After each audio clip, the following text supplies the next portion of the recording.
और कर्नाटक विधानसभा चुनाव से जुड़ी बड़ी खबर। घोषणा पत्र पर कांग्रेस में कलह नजर आ रही है। आचार्य प्रमोद कृष्णम ने तंज कसा है अपनी ही पार्टी को लेकर। एक ट्वीट करके पार्टी अध्यक्ष पर यह तंज कसा गया है और लिखा है कि जहरीला सांप अभी तक गले में है, बजरंग बली को छेड़ने की क्या जरूरत थी।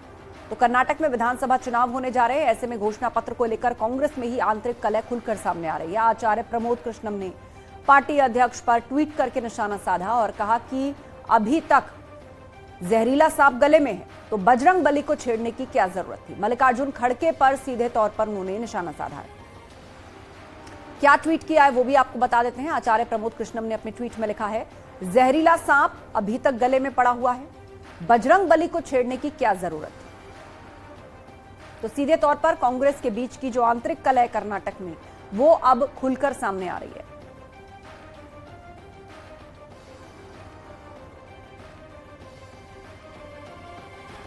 कर्नाटक विधानसभा चुनाव में कांग्रेस ने बजरंग दल को बैन करने की घोषणा की है और उसे लेकर अब सियासी बखेड़ा बढ़ चुका है। बीजेपी के पूर्व सांसद रामविलास वेदांती ने इसे लेकर कांग्रेस पर निशाना साधा। वेदांती ने कहा कि कांग्रेस अपने उदय के बाद से ही हिंदुओं पर प्रतिबंध लगाने की कोशिश कर रही है, लेकिन यह कांग्रेस के लिए विनाशकारी होगा।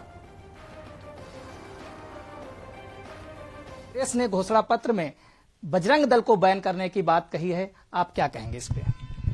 कांग्रेस का उदय जब से हुआ तब से हिंदुओं पर प्रतिबंध लगाने का काम किया। आजादी के बाद राम जन्मभूमि हिंदुओं को मिल जानी चाहिए थी, लेकिन कांग्रेस ने राम पर प्रतिबंध लगा दिया, राम जन्मभूमि पर प्रतिबंध लगा दिया, राम जन्मभूमि पर ताला लगा दिया। अब कांग्रेस हनुमान जी पर ताला लगाना चाहती है, बजरंग दल पर ताला लगाना चाहती है, प्रतिबंधित करना चाहती है। कांग्रेस के विनाश का समय आ गया है, इसीलिए कांग्रेस जानबूझ करके ऐसा षड्यंत्र कर रही है। मुझे ऐसा लगता है कि अब कांग्रेस ने भारतीय जनता पार्टी को बाखबर दे दिया कि 2024 में 400 के पार भाजपा पहुंच जाए। इसके लिए कांग्रेस ने जो काम किया है उसके लिए देश का हिंदू संगठित होकर के अब भाजपा के साथ जुड़ जाएगा। देश का हिंदू अब मोदी के साथ जुड़ा हुआ है, देश का हिंदू राम के साथ जुड़ा हुआ है, देश का हिंदू हनुमान जी के साथ है, देश का हिंदू देवी देवताओं के साथ में है। और अब कर्नाटक के चुनाव में कांग्रेस ने स्पष्ट कर दिया कि मैं केवल मुसलमानों के साथ हूं, हिंदुओं के साथ नहीं हूं। हिंदुओं के आराध्य, हिंदुओं के भगवान पर मैं प्रतिबंध लगाया था अयोध्या में, अब हिंदुओं के आराध्य हनुमान जी पर भी प्रतिबंध लगा दिया हूं, क्योंकि भगवान राम के सबसे बड़े भक्त हनुमान जी महाराज हैं। बजरंग दल की तुलना उसने पीएफआई से की। उसने कहा बजरंग दल और पीएफआई जैसे संगठन पर बैन लगाया जाएगा। क्या पीएफआई से बजरंग दल की तुलना करना वाजिब है? पीएफआई आतंकवादी संगठन है, अल-कायदा से मिला है, आईएसआई से मिला है, आतंकवादियों से मिला है, पाकिस्तानियों से मिला हुआ है, वो पीएफआई है।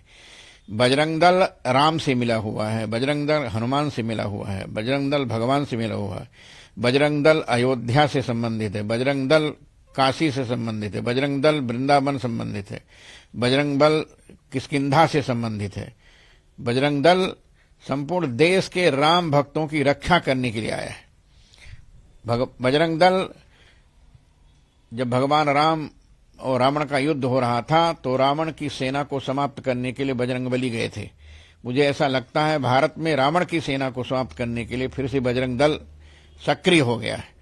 और मुझे ऐसा लगता है आगे आने वाले दिनों में फिर से हनुमान जी की कृपा से, राम जी की कृपा से, बजरंगबली की कृपा से भाजपा की सरकार 2024 में 400 के पार पहुंचेगी। इसीलिए ये सब कुछ हो रहा है, हनुमान जी की कृपा से सब कुछ हो रहा है।